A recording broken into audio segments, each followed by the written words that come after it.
নাই এটা কিন্তু ড্রিল মেশিনের বিট। তো বর্তমান কি দিয়ে কাজ করতে পারছি না, যন্ত্র মিস্টেক হয়ে গেছে, ড্রিলের বিট দিয়ে লাগাই দেবো।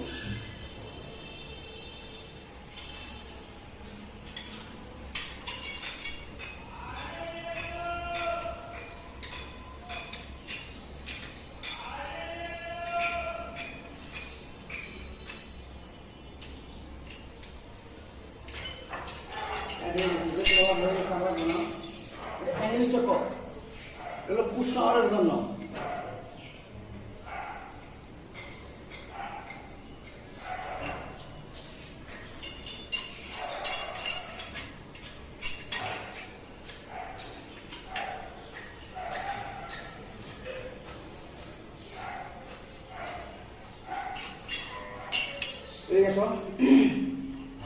কাজের পরে যে আপনার পুটিং করি আমরা, পুটিং দিয়ে তখন এই সাইডটা আমরা ভরে দেবো, তাহলে কি কালার সাথে কালার ম্যাচিং হয়ে যাবো।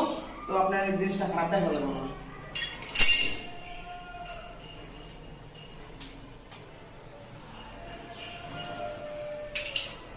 চলো হাই কমোড যেটা আমাদের লাগবে না, হ্যাঁ এটার ভিতরে বসে লাগবো, প্রত্যেকটার ভিতরে বসে লাগতেছে।